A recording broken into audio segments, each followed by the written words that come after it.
As for countdown to Inauguration Day, celebration has started at the Unity Fountain in Abuja as President-elect Bola Tinubu's supporters have taken over the FCT. The pre-inauguration countdown hangout is mainly to celebrate ahead of the main inauguration. Correspondent Habida Lawal reports.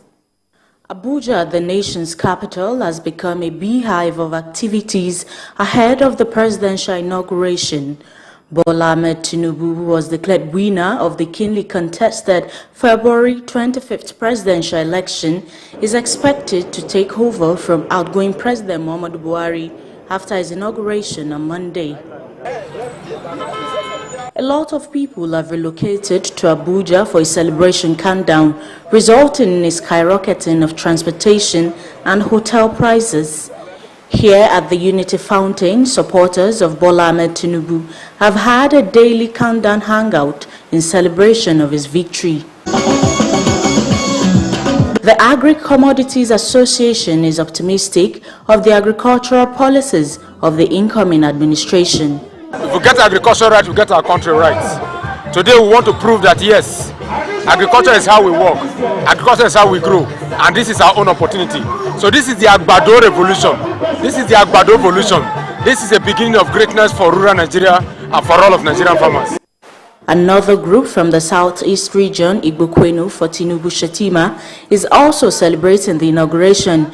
It says the misconception of people from the southeast will be addressed when Bola Tinubu is eventually sworn in. Happy that finally our dream has come to pass. You can imagine what we faced: intimidation, ostracization, discrimination, all kind of oppression, but we survived it.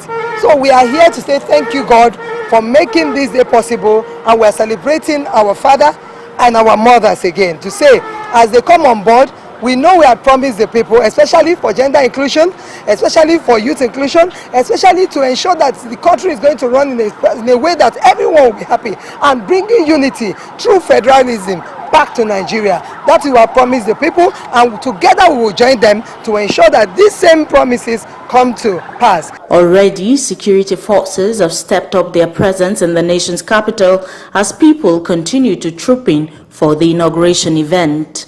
Habida Lawal, TVC News, Abuja.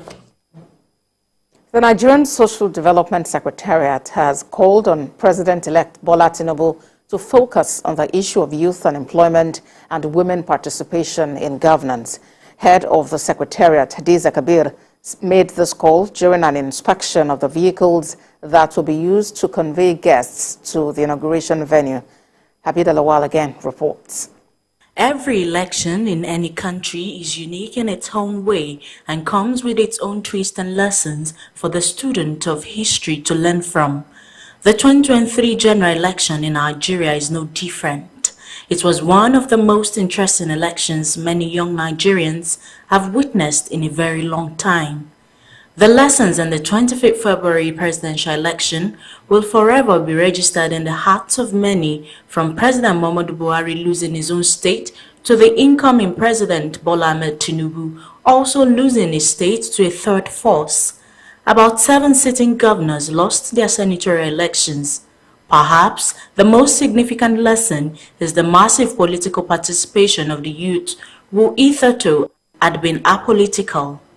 With less than 24 hours to the swearing-in of a new president, Nigerians continue to call on governance to address issues such as youth restiveness. The Nigerian Social Development Secretariat is using this pre-inauguration event to seek for more inclusion of youth in governance. I want to use this opportunity in particular to thank the SGF itself and the federal government, and also the president-elect, for putting young people together to join them to do this work. As you can see, because we have young minds, and new innovations are on board. That's what made us to, that's what made us to see that this thing is coming out differently this time around, with the young minds and the serious-minded people in the government that are involved in the participation of the activity in the committee of this transport and logistics system. What is more important is the fact that Nigerian youth are very resonant people. they've put this country on the map. You know, we're great people in this country, 200 million strong Nigerians, and for what it's worth, I think everybody just needs to just come on board and ensure that this country works for the better of all of us. From it. With so much anticipation for the presidential inauguration, hopes and expectations are high that the Tinubu administration will hit the ground running, putting square pegs in square holes as it pertains to matters of national development. Habida Lawal, TVC News.